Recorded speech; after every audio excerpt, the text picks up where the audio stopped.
Hi there. This talk is a second part of our earlier presentation about human systems. So far we have identified an excessive concentration of the power and corruption as the root cause of many of our problems.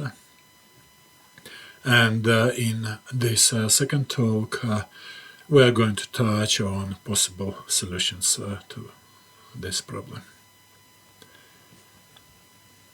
Okay, let me open a new slide.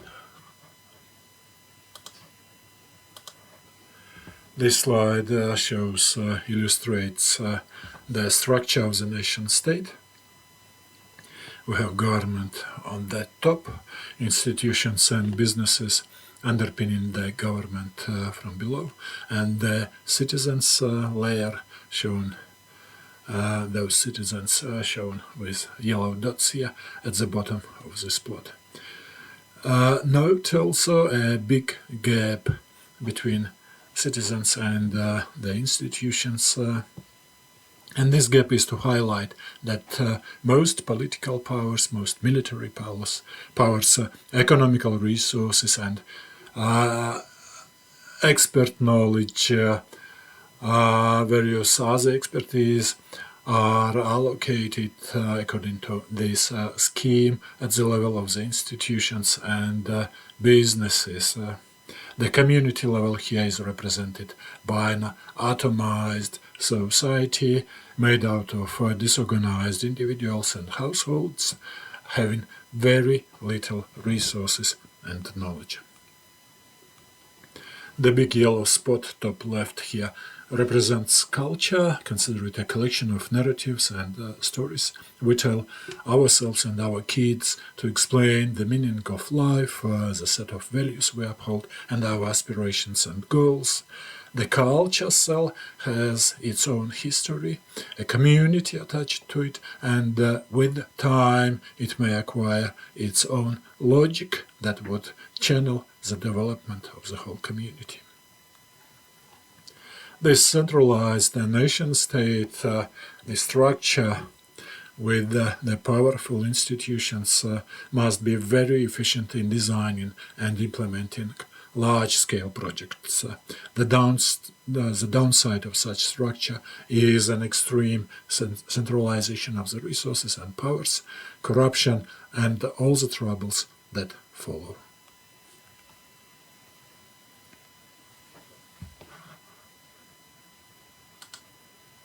Next slide illustrates another extreme, a tribal state with stronger communities but weak government. And the problem with such state is, of course, a limited capacity it has to coordinate large-scale projects.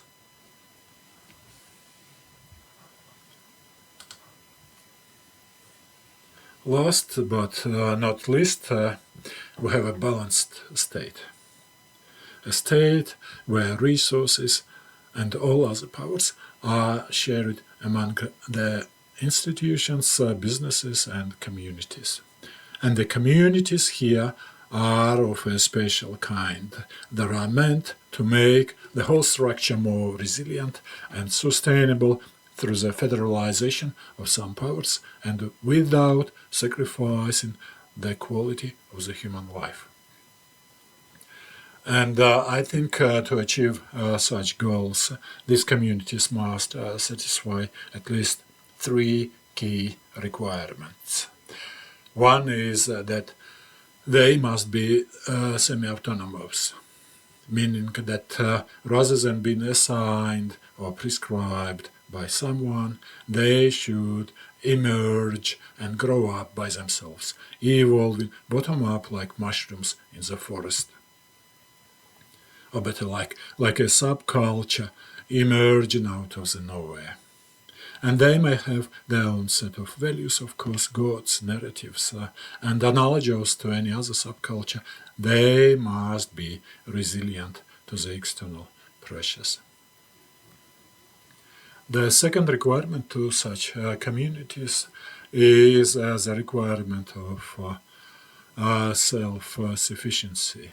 they must be self-sufficient, meaning that they must have enough structure and complexity to accommodate administrative powers, have certain economical resources, and hold some basic knowledge in various fields such as medicine, education, technology, etc. And the last requirement here is the size of the community, I think, must be kept to several hundreds at most, and definitely not exceeding 1,000 members. And the reason for such constraint is that those communities should not be able to grow up into another huge bureaucracies with all the downsides and deficiencies associated with it. Now let's see how the size of such communities could be limited through some natural constraints rather than being prescribed by policy or enforced externally. To illustrate my point here, let's take a family: husband, wife, kids, and grandparents. The size of a typical family is quite small, and one of the reasons such families do not grow into huge, big communities is that husband and wife do not compete. They have different roles to play, and their skills are complementary, and the relationship is symbiotic rather than competitive. Imagine now a family with 100 husbands and wives, all having similar responsibilities and all living together as one big family under the same roof. Imagine also all the egos flying around in such a family. And I don't think such a social construct is going to last. Analogously, for our self-sufficient community, we have groups of people playing different roles in that community and having a complementary set of skills and symbiotic relationships. For this social construct to be sustainable, I think the number of people having similar skills and competing with each other must be kept to the minimum. And I believe this requirement can provide a natural capping to the size of such community. The bigger communities will just break up due to the social tensions inside. And I know all this is too vague, incomplete, and sounds a bit counterintuitive maybe at this stage, but I hope it can be refined later. Let's leave it here for now and move on. Our self-sufficient communities are meant to coexist with the nation-state. The role of the nation-state should not be underestimated. The nation-state is to coordinate large-scale projects, resolve disputes between communities, and they may have some other regulating functions assigned. To summarize this talk, we have identified the government institutions, businesses, and citizens as the key players of the modern state. We acknowledged that the allocation of the resources and the other powers among those players nowadays is shifted towards institutions and businesses. Such a distorted distribution is causing extreme concentration of powers, which in turn translates into corruption, inequality, and social disruptions.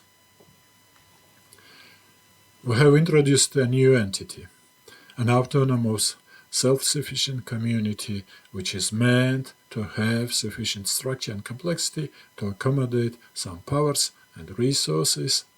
We hope with the help of such communities, it would be possible to achieve a more balanced distribution of the power between institutions, businesses, and communities.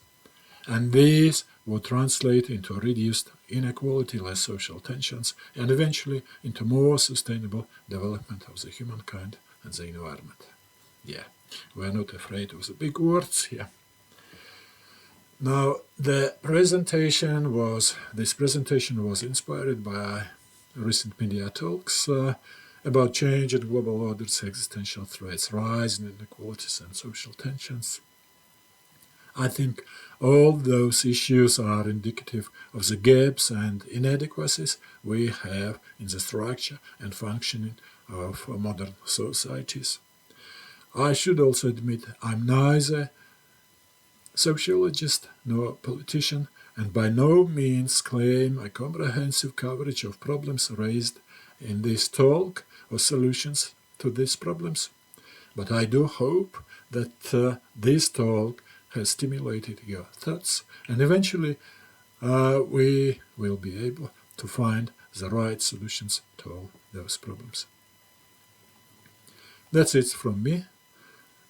Thank you for your time. Take care. Bye.